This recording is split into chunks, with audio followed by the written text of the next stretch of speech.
Good morning friends. हम आज का न्यूज़पेपर डिस्कस कर लेते हैं, दैट इज 15 अक्टूबर 2016। तो इसमें हमारा फर्स्ट आर्टिकल ये रिलेटेड है रशिया और यूएसए की जो टेंशन्स हैं उस पर बेस्ड है। रशिया और यूएसए की टेंशन्स नई नहीं है, काफ़ी पुरानी है। 1945 में वॉर खत्म हुआ था, सेकेंड वर्ल्ड वॉर। उसके बाद से पूरा कोल्ड वॉर एरा माना जाता है।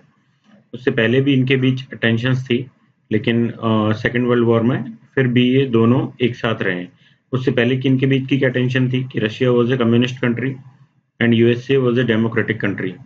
तो ये दोनों का आपस में हमेशा से टेंशन रहा है और अभी फिर से वो टेंशन रिवाइव हो रहा है। इससे रिलेटेड ये आर्टिकल है। तो रिवाइवल ऑफ दिस टेंशन, इसके पीछे क्या क्या रीजंस हैं वो हम डिस्कस कर लेते हैं। फर्स्ट कि ये जो मिसट्रस्ट है ये कोल्ड वॉर एरा से चला आ रहा है, उससे पहले से चला आ रहा है। तो वो अभी भी ऐसा कोई बहुत अच्छी फ्रेंडशिप हो नहीं गई थी। उसके पीछे रीजन था कि ये जो थोड़ा शांत हो गया था रशिया, तो यूएसएसआर जो डिसइंटीग्रेशन हुआ है 90s के डिकेड में, उसकी वजह से यूएसएसआर के डिसइंटीग्रेशन से रशिया बना। रशिया इतना पावरफुल था नहीं कि यूएसए को काउंटर कर पाए। रशिया की ना इकोनॉमी अब इतनी बड़ी बची थी और ना ही मतलब इसके पास इतने ज़्यादा जो वेपन्स हैं, वेपन सिस्टम भी इसका हालांकि बहुत डेवलप था वेपन सिस्टम, लेकिन because of economical crisis weapon system भी इसका ढीला पड़ने लग गया और जो नए इन्वेंशंस हैं वो कम होने लग गए थे। तो रशिया साइलेंट मोड पे था इस एरा में, इस टाइम में। ये हम देख सकते हैं, इसको हम ये नाम दे सकते हैं। अदरवाइज इनके बीच टेंशन खत्म हो गया था ऐसा बोलना ठीक नहीं है। जैसे ही फिर पुतिन गवर्नमेंट आई है, 2002 में शायद आई है फर्स्ट टाइम। पुतिन जब प्रेसिडेंट बने हैं तो पुतिन का जो प्रेसिडेंट बनने के पीछे जो रीजन था वो यही था कि उसने वादा किया था रशियन जनता से कि हमारा जो पुराना प्राइड था, पुराना टाइम जब वो था कि बाइपोलर वर्ल्ड हुआ करता था, I will bring that time back to you. तो इस तरीके से उसने प्रॉमिस किया था, इसलिए उसकी गवर्नमेंट आई थी, वो प्रेसिडेंट बने थे। और लगातार उसके बाद पुतिन प्रेसिडेंट बनते आ रहे हैं। बीच में एक बार प्राइम मिनिस्टर बने हैं, वो इसलिए क्योंकि वहाँ का कॉन्स्टिट्यूशन था, रशियन कॉन्स्टिट्यूशन में था कि लगातार इतने टर्म से ज़्यादा आप नहीं रह सकते, या टोटल इतने टर्म से ज़्यादा आप नहीं रह सकते। तो इस बीच में ये प्राइम मिनिस्टर बने और प्रेसिडेंट दूसरे उनको बनाया गया था, उनका नाम मैं मिस कर रहा हूँ। फिर कॉन्स्टिट्यूशन में अमेंडमेंट किए गए और देन अगेन प्रेसिडेंट बने हैं पुतिन। तो इस तरीके से पुतिन का जो ड्रीम है, पुतिन ने जो सपना रशिया को दिखाया है, रशियन जनता को दिखाया है, उसकी वजह से रशियन जनता जो है लगातार इनको इलेक्ट कर रही है और लगातार इनको हेड बना के बिठाया हुआ है। तो अब इनके बीच जो नए टेंशन जनरेट हुए हैं उनका हम देखते हैं कि क्लैशेज इनके बीच क्या क्या है। फर्स्ट की 2014 क्रीमिया वाला जो केस हुआ है, इस केस के बाद सैंक्शंस लगाए गए। ईयू ने, यूएसए ने, इन्होंने सैंक्शंस लगा दिए, इकोनॉमिक सैंक्शंस। ये एक टेंशन। नेक्स्ट कि अभी जो सीरिया वॉर है, सीरिया में असद के साथ हैं जो वहाँ के प्रेसिडेंट है, उसके साथ रशिया है, और जो वहाँ के रिवेल्स हैं उनको बैकडोर से और साइलेंटली यूएस से उनको हथियार सप्लाई करता है और तरीके से सपोर्ट प्रोवाइड करवाता है। तो ये एक टेंशन हो गया। क्रीमिया वाले टेंशन, क्रीमिया की वजह से सैंक्शंस। क्रीमिया पे जो रशिया ने किया था वो मॉडर्न वर्ल्ड में जिस तरीके से चीज़ें चलती हैं कि इंटरनेशनल रिलेशंस कैसे टैकल किए जाएंगे और किसी दूसरे कंट्री की टेरिटरी पे आप कब्जा नहीं करोगे, तो इस तरीके का मॉडर्न वर्ल्ड में कन्वेंशंस बन चुके हैं, लॉज बन चुके हैं। उनको ओवर रूल करते हुए क्रीमिया पे इन्होंने कब्जा किया था। तो ये एक टेंशन है। नेक्स्ट हम देखते हैं कि रशिया और चाइना, सॉरी, हाँ, रशिया और चाइना ये एक साइड और यूएसए एक साइड। तो रशिया की टाई चाइना के साथ बढ़ रही है, तो इन दैट सिनेरियो ऑल्सो कि रशिया पावरफुल फील करेगा। और फिर यूएसए के अगेंस्ट जो उसकी टेंशन्स हैं वो अपने आप और बढ़ जाएंगे, क्योंकि चाइना भी एक कम्युनिस्ट कंट्री है, रशिया भी कम्युनिस्ट कंट्री है। तो यूएसए की ये टेंशन हमेशा से रही है। तो इस तरीके से भी ये इनका जो कॉम्बिनेशन है वो भी एक टेंशन बढ़ाता है। दूसरा हम देखते हैं कि चाइना और यूएसए के बीच भी टेंशन हैं, वो आगे एक आर्टिकल में हम देख लेंगे। तो ये इस तरीके की टेंशन जो है चाइना यूएसए और रशिया और चाइना का जो इंटीग्रेशन है उसकी वजह से टेंशन, वो सारे भी ओवरऑल टेंशन को इंक्रीज करते हैं। तो एक कोल्ड वॉर का एरा फिर से एक आ रहा है, इस तरीके से ये प्रोपेगेट कर रही हैं चीजें। एक और टेंशन हम देखें तो 2008 में जॉर्जिया में जो हुआ था उसकी वजह से भी इनके बीच, यूएसए और रशिया के बीच टसल है। तो इस तरीके की चीजें इनके बीच में आपस में काफी हो रही हैं। अब यूएसए ने जो सैंक्शंस लगाए, यूएसए और रशिया, ईयू ने मिलकर रशिया पे, उनके बाद क्या हुआ है कि इसकी इकोनॉमी काफी ज्यादा चरमरा गई है रशिया की। रशियन इकोनॉमी बेस्ड है oil, gas and then military weapons. ये इसके मेजर इकोनॉमिक वेपन्स हैं जिनसे कि ये अपना एक्सपोर्ट करता है और उनसे इसकी इकोनॉमी स्ट्रांग होती है। तो अब इसमें देखें तो वेपनरी जो हैं वो यूएसए, ईयू के नेशंस, ये सब भी सप्लाई करते हैं, तो उसमें काफी कंपटीशन है। इधर हम देखें ऑयल एंड गैस, तो अभी ऑयल काफी सस्ता चल रहा है और ऑयल एंड गैस पे सेकंड की इन्होंने सैंक्शंस भी लगा दिए हैं। कोई इससे खरीदेगा ईयू में और इनमें तो उस पे फ्रैक्शंस ले जाएंगे। तो इस तरीके से रशिया की इकोनॉमी को बहुत डावाडोल कर दिया गया, डाउन कर दिया गया है। ऐसा यूएसए और ईयू ने मिलके क्रीमिया के बाद किया है, तो फिर ये भी एक टेंशन जनरेट हो जाती है। तो इस तरीके की इनके बीच काफी सारी टेंशन्स हैं। और अभी प्रेजेंटली एक और नई चीज जुड़ी है इसमें कि जैसे ही सीरिया में इनके बीच आपस में मिसट्रस्ट है, उस मिसट्रस्ट की वजह से और बाकी सारी चीजों की वजह से यूएसए और इनके बीच जो ट्रीटी थी, एक न्यूक्लियर ट्रीटी, उस न्यूक्लियर ट्रीटी को इसने खत्म कर दिया है पुतिन ने। तो वो, और दूसरी तरफ फिर सीरिया में जो टॉक से यूएसए फिर आउट हो गया क्योंकि इसने ये न्यूक्लियर ट्रीटी जो है खत्म की, तो इसके विरोध में सीरिया टॉक से ये आउट हो गया। तो ये एक टेंशन जनरेट हो गई। तो इस तरीके से बहुत सारी टेंशन हमने देखी अभी कि इनके बीच आपस में जनरेट हो रही है। नेक्स्ट की इसको रूस को जो है G8 से अलग कर दिया गया था और वो फाइनली फिर G7 हो गया। तो G8 से इसको अलग करना, क्रीमिया के ऑयल गैसेज पे इसको सैंक्शंस लगाना, फिर न्यूक्लियर ट्रीटी छोड़ना, इस तरीके के जो टेंशन्स हैं वो again it is a return of cold war tensions, it is a return of cold war era. इस तरीके से इस आर्टिकल में समझाने की कोशिश की गई है। तो what will be the repercussions of this to the world, ये एक मेजर कंसर्न है क्योंकि अभी हम जो एक ये ट्रायंगल देख रहे थे रशिया, चाइना और यूएसए का, और वर्ल्ड जो अभी तक एक्सेप्ट किए बैठा था कि यूनिपोलर हो चुका है, उसमें ये मल्टीपोलर बनने की कोशिश कर रहे हैं USA, sorry China, Russia, USA already super power है। तो इसका क्या रिपरकेशंस होंगे, क्या क्या इफेक्ट्स होंगे वर्ल्ड की पॉलिटिक्स पे, तो इस तरीके से कोई क्वेश्चन पूछा जा सकता है। और इन टेंशन्स के बारे में भी कि कोल्ड वॉर एरा दोबारा आ रहा है, कोल्ड वॉर एरा पुराने टाइम की बात नहीं है, इस टाइप से कोई क्वेश्चन फॉर्म किया जा सकता है। तो आप ये सारी चीजें उसमें लिख सकते हैं। नेक्स्ट हम आर्टिकल देखते हैं कि ये आर्टिकल है, कल भी हमने इसके बारे में बात की थी, तो ये आर्टिकल उससे रिलेटेड है, प्रेजेंट रिफॉर्म्स से रिलेटेड है। तो प्रेजेंट रिफॉर्म्स की एक कल न्यूज थी, उस न्यूज पे हमने बात की थी। सुप्रीम कोर्ट ने कहा है कि इसको इम्प्लीमेंट किया जाए इन चीज़ों को, और जो सुप्रीम कोर्ट ने एक डाटा भी बताया है कि दिल्ली और कुछ और स्टेट्स, 6-7 स्टेट्स के डाटा दिए इन्होंने कि इन स्टेट्स में तो बहुत ज़्यादा क्राउडेड हैं ये, ऑलमोस्ट 150% ऑफ द कैपेसिटी, और अदर स्टेट्स में ओवरऑल एवरेज यदि देखा जाए कंट्री का तो it is 117.4% of the capacity of jails. तो इस तरीके की चीजें हो रही हैं, इसलिए जेल रिफॉर्म्स आर मैंडेटरी।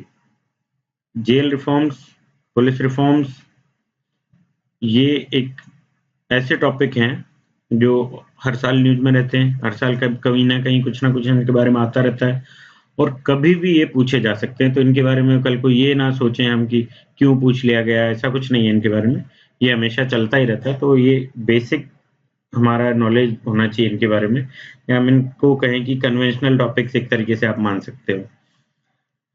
तो फिर आगे जो है इस आर्टिकल में कि एक अमिकस क्यूरी, सुप्रीम कोर्ट की अमिकस क्यूरी ने उसकी फाइंडिंग्स इस आर्टिकल में दी गई हैं। फिर आगे क्या वे हो सकता है, वे फॉरवर्ड, उसके बारे में बात की है। तो अमिकस क्यूरी ने ये बताया कि इतने परसेंट एवरेज और 150% तक इन स्टेट्स में क्राउडिंग है। तो उसको फिर ये कह रहे हैं कि it is violation of human rights of prisoners. कैसे कि सैनिटेशन की वहां पे प्रॉब्लम हो जाएगी, ओवर क्राउडिंग है तो सैनिटेशन प्रॉब्लम हो जाएगी। फिर दूसरा कि प्रॉपर हाइजीन उनको नहीं मिलेगा।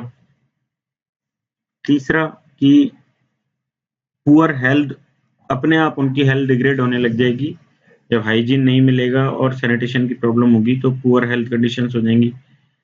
नेक्स्ट कि लैक ऑफ जो ट्रेनिंग है वहाँ के स्टाफ है उसकी ट्रेनिंग प्रॉपर नहीं है, तो वो डील नहीं कर पाते हैं चीज़ों को ठीक से। दूसरा ओवर क्राउडेड है तो भी डील नहीं कर पाएंगे, तो वो भी ह्यूमन राइट्स का वायलेशन कैसे करेगा वो देखते हैं अपन। नेक्स्ट कि एक एनवायरनमेंट जो है वहाँ का, वो एनवायरनमेंट इटसेल्फ डिग्रेड हो जाएगा जब ओवर क्राउडिंग होगी, तो that is also a problem. अब ये टोटल इनको देखा जाए तो एक एग्जांपल लेके अपन देखते हैं कि किस तरीके से ये ह्यूमन राइट्स का वायलेशन हो रहा है। हम एक एग्जांपल देखें, विदाउट टिकट चलने पे कुछ जुर्माना और साथ में कैद भी हो सकती है, ऐसे लॉज हैं हमारे।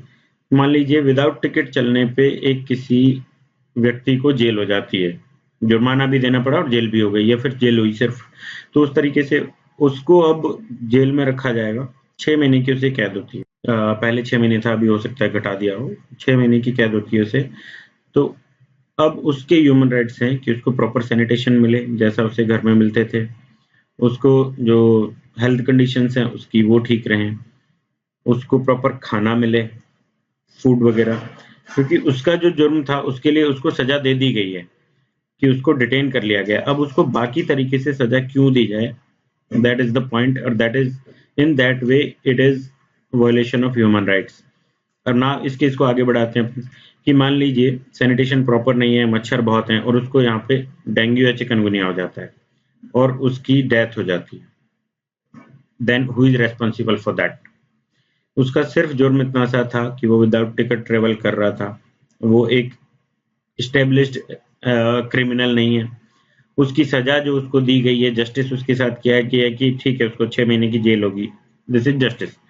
लेकिन ये जो हुआ बाद में कि उसको सैनिटेशन नहीं होने की वजह से बीमारी हुई और डेथ हो गई, this is injustice and who is responsible for that? तो इसलिए जेल रिफॉर्म्स इज मस्ट।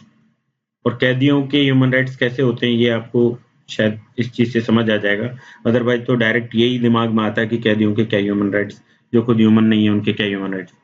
लेकिन ये जो विदाउट टिकट चलने वाला सीन है, ये बहुत ही नॉर्मल सा सीन है। और ये ऐसे भी हो सकता है कि आपको इमरजेंसी में जाना है और आप विदाउट टिकट चढ़ गए, हालांकि नहीं भी चलना चाहते थे, तो भी इस तरीके का प्रोसीजर बन सकता है। तो फिर ये नेक्स्ट इस आर्टिकल में बात की गई है कि ओवर क्राउडिंग जो है उसको कैसे कम की जा सकती है। ये बताते हैं कि 2/3 ऑफ जो कैदी हैं, प्रिजनर्स हैं, वो प्रिजनर्स ऐसे हैं जो कि more than half of their, जो उनको जेल टर्म होने वाला था या सजा होने वाली थी, पनिशमेंट मिलने वाला था, उसका मोर देन हाफ वो ऑलरेडी कंप्लीट कर चुके हैं। तो मोर देन हाफ कंप्लीट करने से इसका सेक्शन 436A है, क्रिमिनल प्रोसीजर कोड जो है अपना, उसका सेक्शन 436A है। उसमें ये लिखा गया है कि मोर देन हाफ सजा जब आपने काट ली है तो पर्सनल बॉन्ड पे उनको बेल मिल सकती है।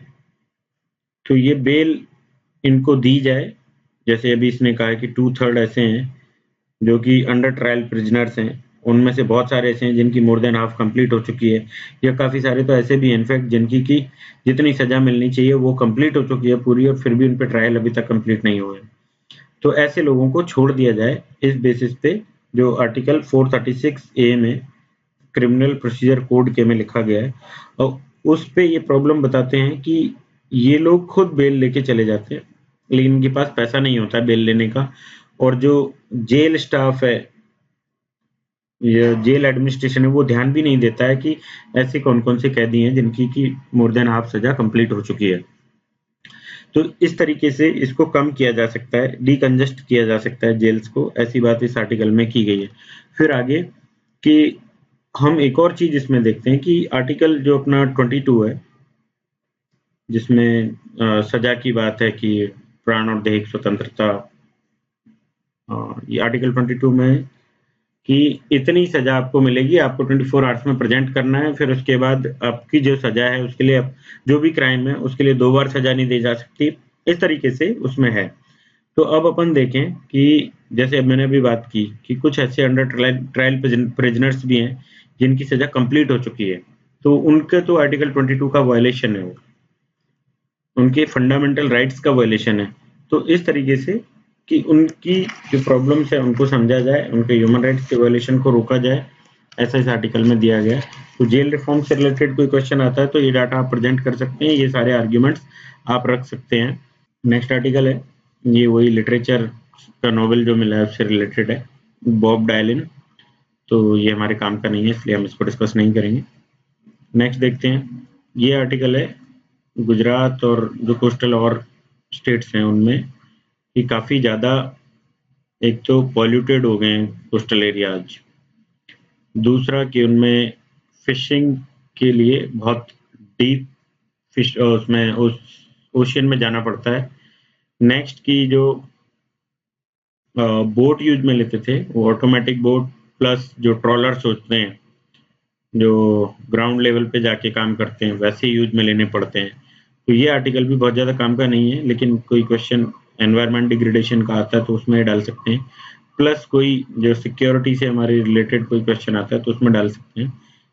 फोर्डर पॉइंट की तरह कि हमारी जो बॉर्डर्स हैं, सर क्रीक की हम बात करें तो ये एरिया और गुजरात का जो बाकी समुद्र वाला एरिया है और पाकिस्तान की और इंडिया की बॉर्डर्स, इनकी लाइनिंग नहीं है प्रॉपर कि समुद्र में जाके कोई फेंसिंग तो कर नहीं सकते हम, तो वो नहीं है, तो क्रॉस बॉर्डर दोनों साइड से हो जाते हैं, तो मछुआरों को इधर उधर पकड़ लिया जाता है। लेकिन इनकी आड़ में अब इनको कैदी फिर बना लिया जाता है, बाद में हम देखते हैं न्यूज़पेपर में कई बार आता है इतने मछुआरों को यहाँ से छोड़ा वहां से छोड़ा, लेकिन इनकी आड़ में जो जैसे हम देखते हैं 9/11 वाले अटैक हुआ था उसमें भी इसी तरीके से बोट से वो लोग आए थे। तो इस चीज को हम फेंसिंग हमें फ्लोटिंग फेंसिंग हम कर सकते हैं, मतलब डिमार्केशन हो जाए, फ्लोटिंग कुछ पाइप्स लगा दें या कुछ लगा दें जिससे कि एक डिमार्केशन हो जाए तो हमारे मछुआरे उस साइड ना जाए और उनके इस साइड ना आए और उनकी आड़ में बाकी लोग भी ना आए, तो इस तरीके से आप इसको यूज में ले सकते हैं कहीं फोटर पॉइंट की तरह, बाकी ज्यादा यूजफुल ही नहीं है। नेक्स्ट हम देखते हैं ये एलजी और सीएम के झगड़े, दिल्ली के। तो इस पे अब मैं आज दो चीजें मैं पेंडिंग छोड़ने वाला हूँ।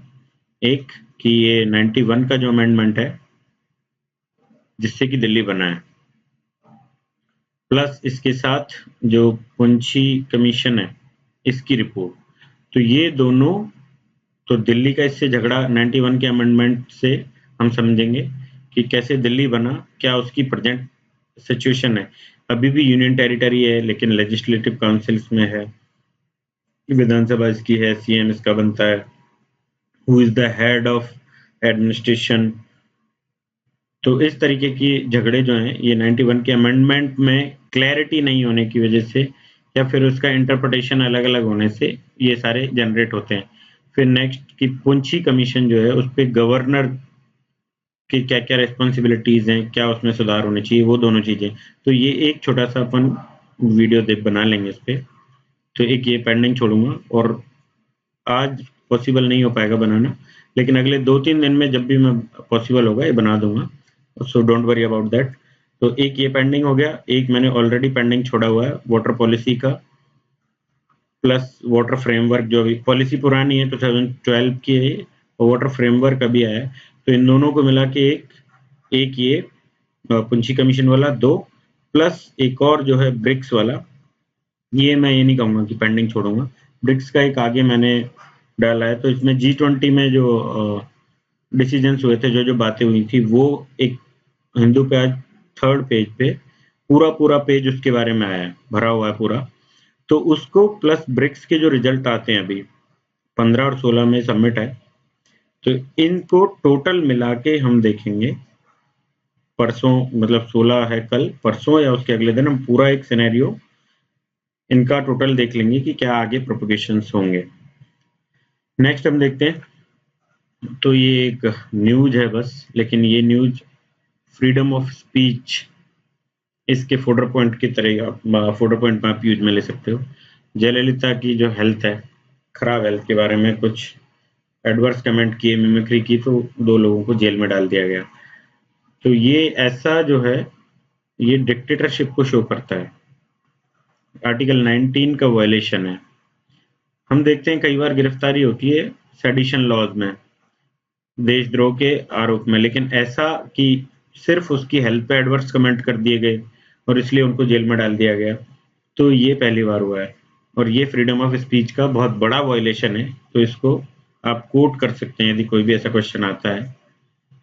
नेक्स्ट हम देखते हैं, हाँ मैंने इसकी अभी बात की कि ये पूरा जो पेज है, थर्ड पेज, ये पूरा उसी से भरा हुआ आया है कि जैसे G20 का जो समिट हुआ था, उसके बाद ब्रिक्स के क्या रोल हो सकते हैं, ब्रिक्स क्या होने चाहिए, चाइना काम करना चाहता है इंडिया के साथ, तो इस तरीके की चीजें ये पूरा अपन देखेंगे। पूरा पेज है, आप चाहो तो पढ़ सकते हो उसे, और नहीं तो मैं पूरा इसको एक होमोजीनियस वे में एक्सप्लेन कर दूंगा कल परसों जब भी होगा।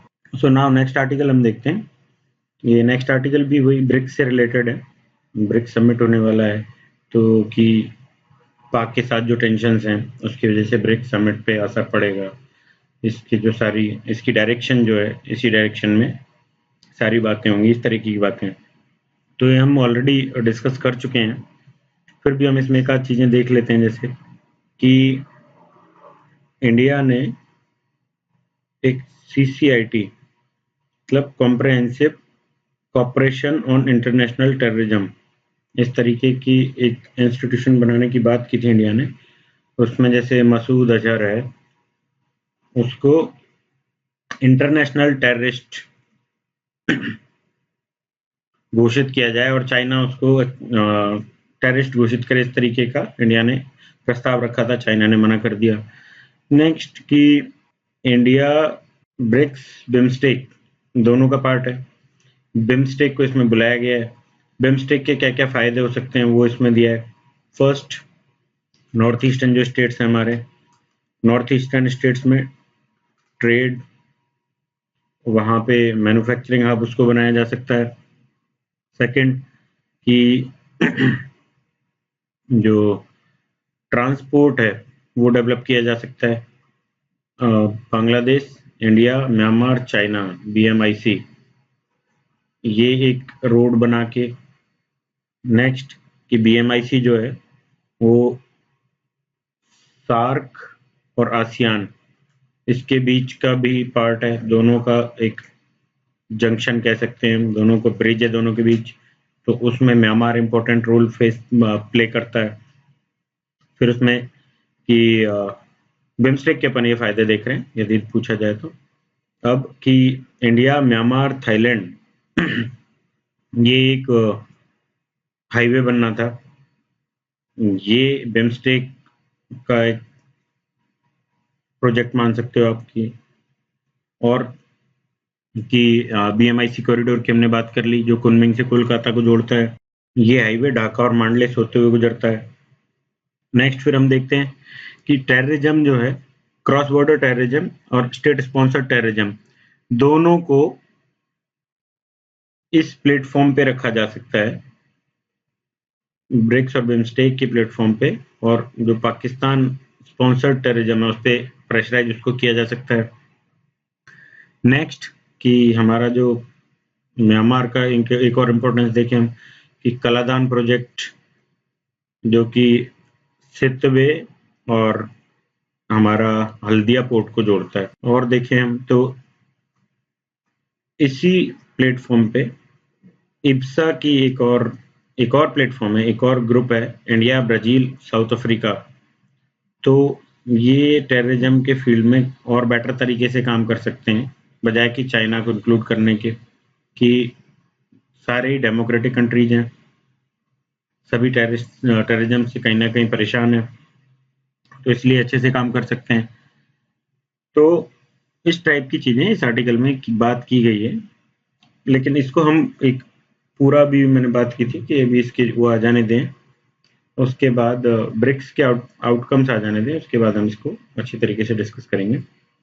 नेक्स्ट, जो परसों हमने देखा था कि पाकिस्तान और रशिया की ties, military equipments, weapons supply करेंगे वो, प्लस संयुक्त अभ्यास उनकी सेना का किया गया था।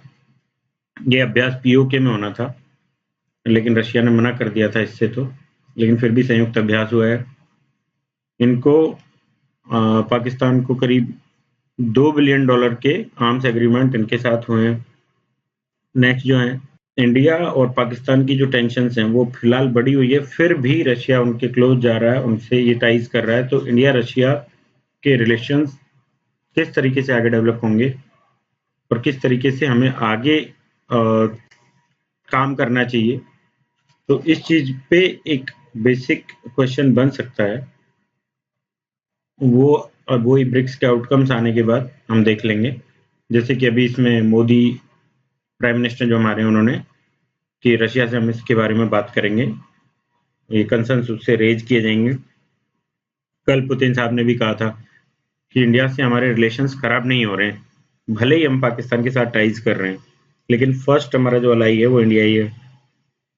दूसरा इसमें दिया है कि इंडिया, जैसे पाकिस्तान से $2 बिलियन का सौदा हुआ है, लेकिन इंडिया से भी फाइटर, हम उनसे प्लेन्स लेंगे, रशिया से हेलीकॉप्टर्स उनसे लेंगे, utility helicopters, long range air को हमारी को मजबूत करेगा। इस तरीके की टाइज हमारी इसके साथ चल रही है।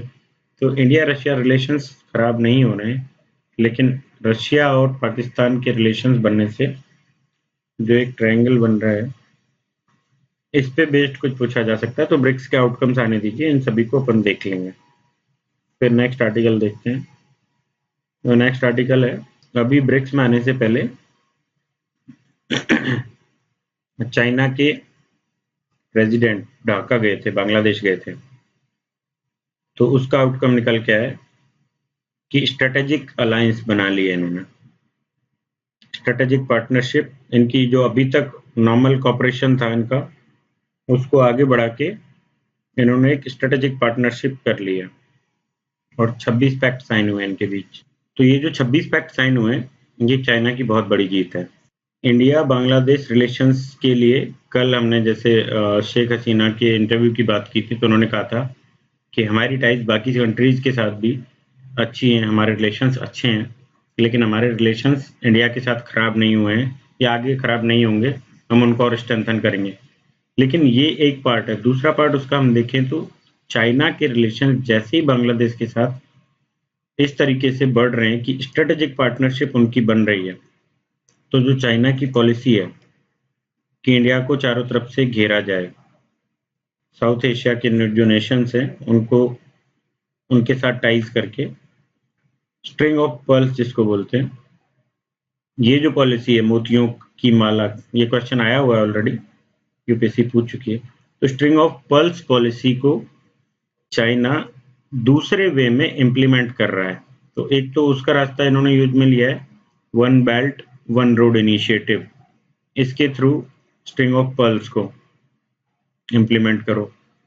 दूसरा कि जैसे भी बांग्लादेश के साथ इन्वेस्टमेंट करके, मैन्युफैक्चरिंग हब्स बना के और ट्रेड रिलेशंस बना के, फिर इन्होंने टाइज को आगे बढ़ाते हुए अब स्ट्रेटेजिक पार्टनरशिप तक ले गए। स्ट्रेटेजिक पार्टनरशिप में सैन्य संबंध भी बन जाते हैं, बाकी ट्रेड, साइंस और इन सबसे रिलेटेड संबंध होते ही हैं, सैन्य संबंध भी इसमें बन जाते हैं। तो that is called strategic partnership, strategic alliance. तो ये चाइना की बहुत बड़ी जीत है और इंडिया के लिए बहुत बड़ा इश्यू है, मेजर कंसर्न है कि बांग्लादेश, भूटान, नेपाल, ऐसी जो कंट्रीज हैं, म्यांमार, इनके रिलेशंस चाइना के साथ बहुत ज़्यादा प्रगाढ़ ना हो, हमारा हमारे रिलेशन ज़्यादा अच्छे रहें, कंट्रोल रहे, तो वो हमारी सिक्योरिटी के लिए जरूरी है। तो ये हमारे लिए सिक्योरिटी कंसर्न्स रेज करता है बांग्लादेश के साथ इसकी स्ट्रेटेजिक अलायंस बनना। तो ऐसा कुछ क्वेश्चन दोबारा पूछा जा सकता है। दूसरा ये है कि कल जो इन्होंने कहा था शेख हसीना के चाइना के साथ जो हमारे ट्रेड रिलेशन है हम खत्म तो नहीं कर सकते, जिसको जो खरीदना है मार्केट फोर्सेज पे डिपेंड करता है।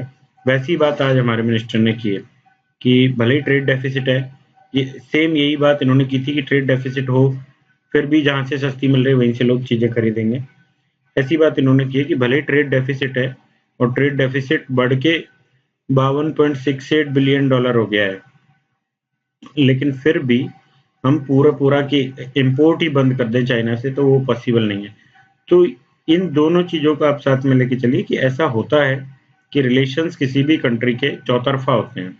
सारी कंट्रीज डिफरेंट कंट्रीज से रिलेशंस बनाती हैं और अपने जो नेशनल बेनिफिट्स हैं उनको सबसे ऊपर रखती हैं, लेकिन फिर भी हर कंट्री को जो ट्राई करना होता है कि उसका जो बेनिफिट्स हैं वो सबसे ऊपर रहें। दूसरा उसकी सिक्योरिटी जो कंसर्न्स हैं वो सारे ना हो। इस तरीके की चीजें फॉरेन पॉलिसी में, फॉरेन रिलेशंस में, इंटरनेशनल रिलेशंस में बेसिक अप्रोच होते हैं। तो नेक्स्ट आर्टिकल हम देखते हैं। ये नेक्स्ट आर्टिकल है 3 तलाक, जो मुस्लिम्स में 3 तलाक का सिस्टम है उससे रिलेटेड ये आर्टिकल है। तो ये जो 3 तलाक का मुद्दा है इसको हम देख लेते हैं कि यूनिफॉर्म सिविल कोड हम बनाने की बात कर रहे हैं। यूनिफॉर्म सिविल कोड आर्टिकल 44 में कॉन्स्टिट्यूशन में लिखा है कि एक ऐसा हम सिविल कोड बनाएंगे या स्टेट को बनानी चाहिए। तो इसमें 3 तलाक नॉर्मल जो लॉज हैं, डाइवोर्स लॉज, उनसे डिफरेंट है। और इस पे मुस्लिम पर्सनल लॉ बोर्ड जो है उसका कहना है कि ये हमारा धार्मिक मुद्दा है और इसको नहीं चेंज किया जाना चाहिए, क्योंकि कॉन्स्टिट्यूशन में धार्मिक स्वतंत्रता की भी आर्टिकल 25 से 28 तक बात की गई है, वो फंडामेंटल राइट्स हमें दिए गए। तो अब इस पे देखते हैं हम कि मेजर चीजें क्या हैं और ये यूनिफॉर्म सिविल कोड क्यों आना चाहिए इंडिया में। तो इसके लिए इसके फेवर के आर्ग्यूमेंट्स हम देखें तो 1 नेशन 1 लॉ, सभी जो नागरिक हैं उनको समान तरीके से ट्रीट किया जाए, सभी को सेम लॉ हो, इस तरीके की चीजें। सेकंड की जेंडर जो डिस्पैरिटी है इस लॉ में, 3 बार तलाक दे दिया और वो तलाक हो गया, चाहे औरत की मर्जी हो ना हो कोई फर्क नहीं पड़ता। फिर उसका रास्ता भी ऐसा है कि 3 तलाक दे दिया तो उस औरत को दोबारा किसी और से शादी करनी पड़ेगी, फिर उसके साथ शारीरिक संबंध भी बनाने पड़ेंगे और फिर ही वापस आके वो अपने पुराने पति से शादी कर सकती है। तो इस तरीके का इसका रूट है, वो भी जेंडर इनइक्वालिटी शो करता है, जेंडर डिस्पैरिटी शो करता है, तो इसलिए भी ये जरूरी है जेंडर जस्टिस एस्टेब्लिश करने के लिए। नेक्स्ट कि जेंडर डिस्क्रिमिनेशन जो हो रहा है वो खत्म होगा यदि इस लॉ को खत्म किया जाए। नेक्स्ट की डिग्निटी ऑफ वुमन, ये अफेक्ट होती है इससे कि वुमन को एक सिर्फ यूज की चीज बना दिया गया है। जैसे कि 3 तलाक बोल दिए, भले कोई दारू पी के ही किसी ने बोल दिया, तलाक हो गया, अब उस वुमन की मजबूरी यदि इसके साथ रहना है तो दूसरे पति से दूसरे शादी करो, उसके साथ शारीरिक संबंध बनाओ, फिर आके वापस अपने पति से शादी करो। तो ये फेयर नहीं है। तो इसलिए इन सभी चीजों को देखते हुए ये 3 तलाक खत्म हो, इस तरीके के इसके खत्म करने के फेवर में लोग आर्ग्यूमेंट्स देते हैं और civil code, uniform civil code होना चाहिए, इसके आर्ग्यूमेंट्स देते हैं। तो नेक्स्ट फिर हम देखते हैं यूएस से और चाइना। ये हमने अभी देखा था यूएस से, चाइना और रशिया, ये तीनों आज देखा जाए तो वर्ल्ड के जो पोल्स हैं, पावर पोल्स हैं, उन पे एस्टेब्लिश हम मान सकते हैं। यूएसए यूनिपोलर वर्ल्ड के टाइम पे यूएसए का राज रहा है, लेकिन अभी यूनिपोलर से मल्टीपोलर की तरफ शिफ्ट हो रहा है। बाइपोलर तो हम कह सकते हैं कि बन ही गया है ऑलमोस्ट, और मल्टीपोलर में रशिया भी काफी पावरफुल है। तो उस तरीके से हम देख सकते हैं। अब यूएस से चाइना के बीच क्या टेंशन्स हैं कि नॉर्थ कोरिया ने 5 बार परमाणु टेस्ट कर लिए हैं। सीटीबीटी, एनपीटी सबको ये छोड़ चुका है, किसी को नहीं मानता। 5 बार टेस्ट कर लिए, मतलब कि न्यूक पावर तो है, ये सब लोग मानते हैं। नेक्स्ट कि बैलिस्टिक मिसाइल्स यदि ये बना लेंगे, लॉन्ग रेंज बैलिस्टिक मिसाइल्स, उस टाइप की टेक्नोलॉजी इनके पास आ गई तो वो सभी के लिए फिर खतरा बन जाएगा। साथ ही कि साउथ कोरिया यूएसए का अलाई है और यूएसए के न्यूक्लियर जो एक अम्ब्रेला है उसमें वो आता है। दूसरी तरफ यूएसए का कहना है कि चाइना और नॉर्थ कोरिया, इनके रिलेशंस बहुत अच्छे हैं और नॉर्थ कोरिया सिर्फ चाइना की ही बात सुनता है यदि कहीं देखा जाए तो China should ask North Korea to stop all this. ये चाइना की रेस्पॉन्सिबिलिटी है कि वर्ल्ड सोसाइटी, वर्ल्ड कम्युनिटी के फायदे के लिए नॉर्थ कोरिया को रोका जाए। जो यहाँ के जिम योंग है, किम योंग है, कुछ यहाँ के लीडर हैं, तो उनको रोका जाए। और यदि नहीं रोका जाता है तो जैसे कि साउथ कोरिया को और नॉर्थ कोरिया साउथ कोरिया के बीच की प्रॉब्लम है, तो साउथ कोरिया की सेफ्टी के लिए हम साउथ कोरिया में अपना एक मिसाइल डिफेंस रिंग बना देंगे, मिसाइल डिफेंस सिस्टम यहाँ पे एस्टेब्लिश करेंगे और वो फिर चाइना को एक घेरने जैसा हो जाएगा। नॉर्थ कोरिया, साउथ कोरिया और चाइना को फिर वो घेरने जैसा हो जाएगा। तो ये फिर टेंशन्स को इंक्रीज करेगा। ये एक्चुअली विकीलीक्स ने कुछ पुराने इनके मेल्स हैं क्लिंटन के, हिलेरी क्लिंटन के, तो इनको कहीं से ढूंढ के निकाला है हैक करके, तो उससे रिलेटेड ये आर्टिकल है। अब ये न्यूज में इसलिए क्योंकि अब ये प्रेसिडेंशियल इलेक्शन के लिए खड़ी हुई है। तो ये जो टेंशन है वो ओवरऑल वर्ल्ड में एक टेंशन का माहौल क्रिएट करेगा यदि यूएसए चाइना के बीच ऐसी टेंशन्स आती हैं। दूसरी तरफ यूएसए रशिया के बीच रिटर्निंग ऑफ कोल्ड वॉर हम देख रहे हैं। तो एक इसको आप वर्ल्ड वाइड देखें तो टेंशन्स दोबारा कहाँ-कहाँ, कैसे-कैसे जनरेट हो रही हैं और वर्ल्ड किस तरफ लीड कर रहा है वो आपको समझ आता है। यूएसए, रशिया, चाइना, ईयू में ब्रेग्जिट, तो इनकी दूरियां, पहले इनके अच्छे रिलेशंस बने, फिर दूरियां बढ़ रही हैं। इंडिया पाकिस्तान के बीच की टेंशन, तो वर्ल्ड में काफ़ी ज़्यादा टेंशन्स इस टाइम पे चल रही हैं। और इकोनॉमिकल पावर्स को अभी तक जो 90 एलपीजी रिफॉर्म्स के बाद देखते हैं या फिर बोलें कि कोल्ड वॉर के एंड के बाद देखते हैं, तो इकोनॉमिकल पावर्स को ही सुपर पावर माना जाने लगा था। लेकिन अब फिर से ये रशिया के जो क्रीमिया में उसने अधिकार कर लिया, सीरिया में प्रॉब्लम्स जो चल रही हैं, मिडल एशिया में जो प्रॉब्लम्स बार-बार हो रही हैं, उन सब टेंशन्स को देखते हुए फिर से वही मिलिट्री पावर्स का वजूद एक फिर पनपता जा रहा है। तो उस तरफ वर्ल्ड लीड कर रहा है। तो एक इस ओवरऑल व्यू को देखते हुए किसी भी क्वेश्चन का, इंटरनेशनल रिलेशन से कोई क्वेश्चन आता है तो उसका आप आंसर कीजिएगा। नेक्स्ट आर्टिकल हम देखते हैं। ये आर्टिकल हमारे लिए आर्ट एंड कल्चर की नज़र से इम्पोर्टेंट हो जाता है। कैसे? एक बार यूपीएससी ऑलरेडी क्वेश्चन पूछ चुकी है सूफीज्म पे। अब जो सूफीज्म पे क्वेश्चन बन सकता है तो वो इन्होंने जो बोला है कि Sufism can act as an antidote to terrorism. तो ये how could it be done, इस टाइप से कुछ क्वेश्चन बन सकता है। पहले जो यूपीएससी ने क्वेश्चन पूछा था वो मैं आपको बताता हूँ। 2014 के मेंस में, 2014 में ये पूछा गया है कि सूफीज्म को जो कहा जाता है कि हिंदू और मुस्लिम समाज जो है, इन दोनों के धार्मिक विचार और रीति रिवाज, इन दोनों में धार्मिक विचार और रीति रिवाजों में जो आडंबर थे, उनकी बाह्य संरचना जो थी, उसको ये खत्म करने में सक्सेसफुल नहीं रहा था, जबकि इसका एम जो था उन आडंबरों से आगे निकल के और ह्यूमैनिटेरियन ग्राउंड पे काम करने का था, लेकिन ये सक्सेसफुल नहीं रहा। इस टाइप से क्वेश्चन पूछा है यूपीएससी ने कि उतना ज़्यादा ये चेंज नहीं कर पाया था, चेंज नहीं ला पाया था। अब इसमें क्या बात हुई है कि सूफीज्म टेररिज्म को कम कर सकता है, इस तरीके से इन्होंने बोला है कि एंटीडोट की तरह काम कर सकता है। तो फिर क्वेश्चन कुछ ऐसा बनाया जा सकता है कि इसने उस टाइम पे भी चेंजेस किए और अभी भी चेंजेस ला सकता है, और how Sufism is important to curb terrorism to mitigate it, ऐसे करके कुछ हो सकता है। तो इसमें क्या है कि सूफीज्म जो है वो रहस्यवाद, ये इनकी थ्योरी है। इसको तसव्वुफ बोलते हैं। तसव्वुफ, ये उर्दू वर्ड होगा ये, या फिर इनको इंग्लिश में कहें तो मिस्टिसिज्म जो होता है, मिस्टिसिज्म, तो रहस्यवाद पे बेस्ड ये है।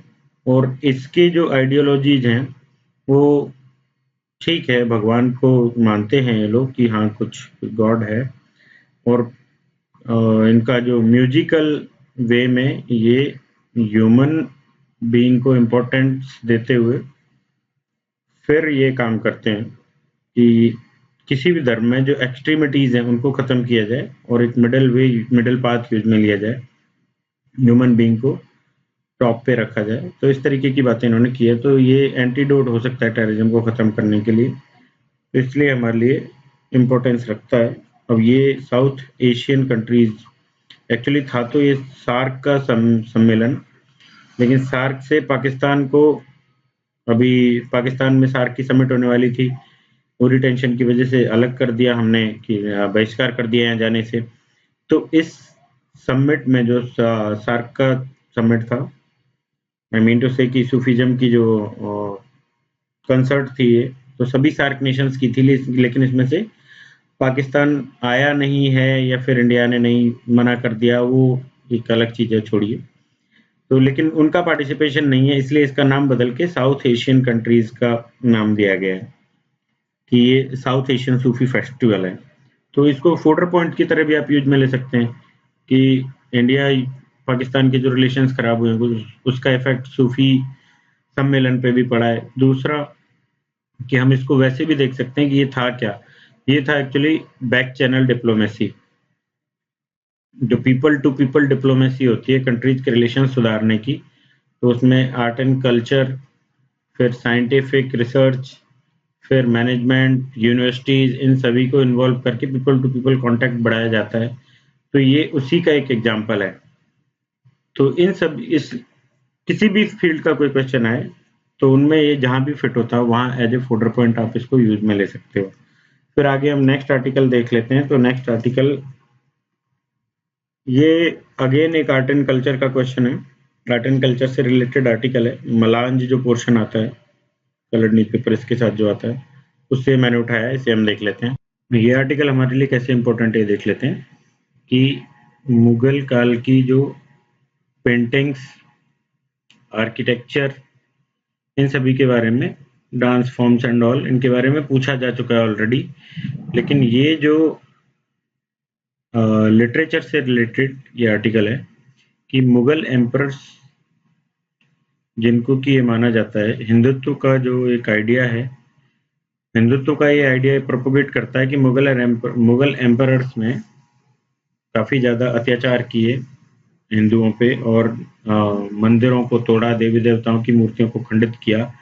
इस टाइप का एक उनके बारे में अकबर को कहा जाता है। अकबर को लगभग सभी ये मानते हैं कि ये सेक्युलर थे, लेकिन बाकी उनके लिए कहा जाता है एम्परर्स के लिए कि उन्होंने इस तरीके के काम किया, मंदिर तोड़ने जैसे। लेकिन ये एक बुक आई है नई, मुगल बादशाहों की हिंदी कविता।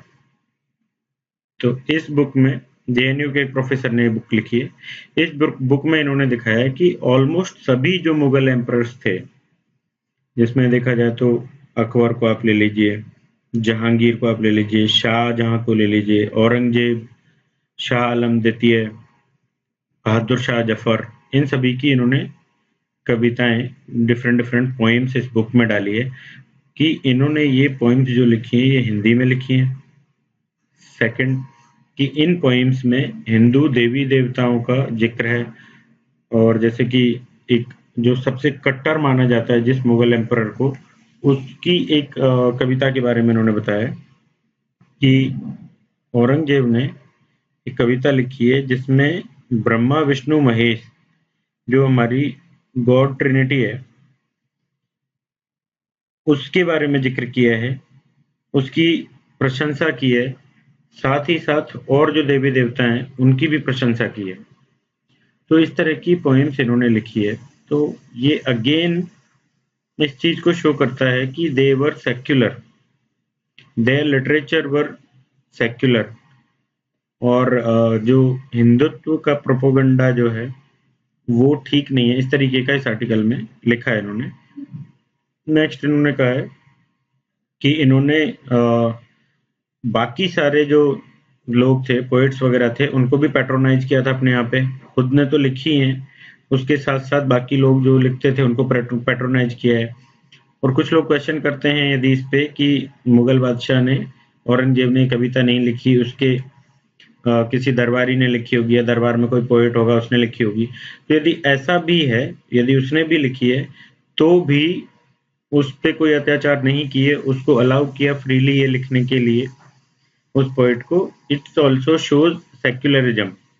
तो इस बुक के थ्रू दोबारा सेक्युलरिज्म को, मतलब अभी जो एक माहौल ऐसा चल रहा है कि दोनों में एक विरोध की एक भावना देखी जाती है कि हिंदुत्व का जो प्रोपेगेंडा है वो कहते हैं कि मुगल एम्परर्स ने अत्याचार किए थे, हिंदू देवी देवताओं के मंदिर तोड़े थे। लेकिन ये कहते हैं कि इस बुक के आने के बाद दोबारा से इसको सेक्युलर और जो नेचर था इंडियन सोसाइटी का, उसको रीइंफोर्स किया जा सकता है।